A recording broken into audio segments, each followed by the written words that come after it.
Hello বন্ধুরা, আপনারা সবাই ভালো আছেন? আজকে আমি দেশি মুরগি রান্না করে, আমরা দেশি মুরগিই খাই বেশিরভাগ। মাংস এমনিতেই কম খাই, আর যদি খাই তার দেশি মুরগিই খাই। এইটা আমি ভিনিগারে আর নুনে 10-15 মিনিট মতো রেখে দেবো। তারপরে আমি মশলা মাখিয়ে রাখবো। এই যে একটা সাম্বার মশলা করছি, অনেকে ছোলার ডাল দেয়, আমি একটু গ্যাসটা অফ করে দেই, বেশি গরম হয়ে গেছে। উম, আমি অড়হর ডাল দিয়েছি, লঙ্কা দিয়েছি।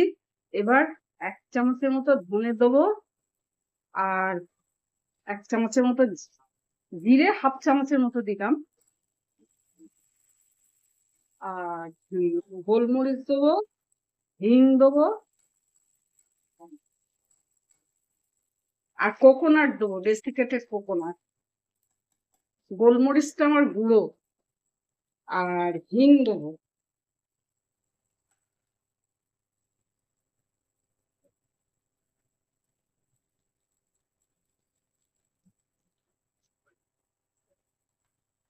হিং দেবো আর এই ডেসিকেটেড নারকোল।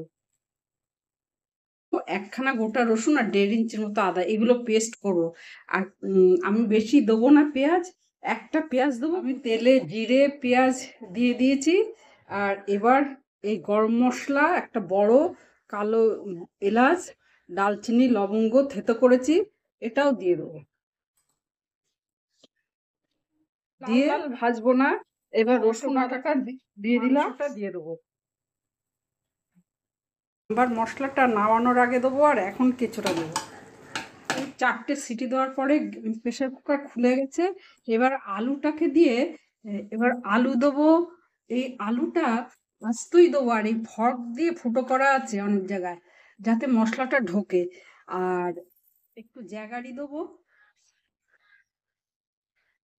আর এই বাকি যে এইটা হচ্ছে গরম মশলা, আর বাকি যে সাম্বার মশলাটা একেবারে দেবো। আর আলুগুলো দিয়ে একসঙ্গে একটা সিটি দিচ্ছি তেলে। এই বিউলির ডাল দিয়েছি, জিরে দিয়েছি, সর্ষে ফোড়ন দিয়েছি। এই সর্ষে চটচট করছে। আর আমার কাছে কারি পাতা নেই, সেই জন্য আমি বেসিল দিয়েছি।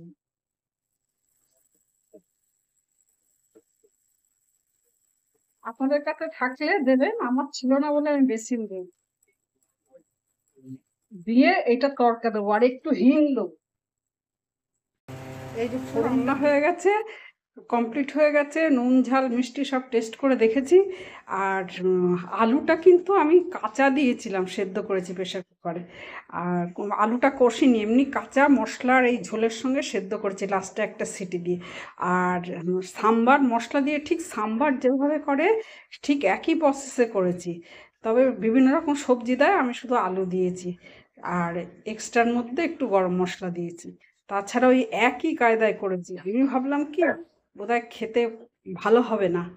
যদি ভালো না হতো তাহলে আমি এটা ভিডিওটাকে শো করতাম না। দেখলাম খেতে খুবই স্বাদ হয়েছে। ভাবলাম সাম্বার যদি স্বাদ হয়, ভালো লাগে, তো মাংস দিয়ে সাম্বারের মশলা দিয়ে একই কায়দায় করলে কেন ভালো লাগবে না। আগে টেস্ট করে দেখবো, যদি ভালো লাগে তবেই শো করব।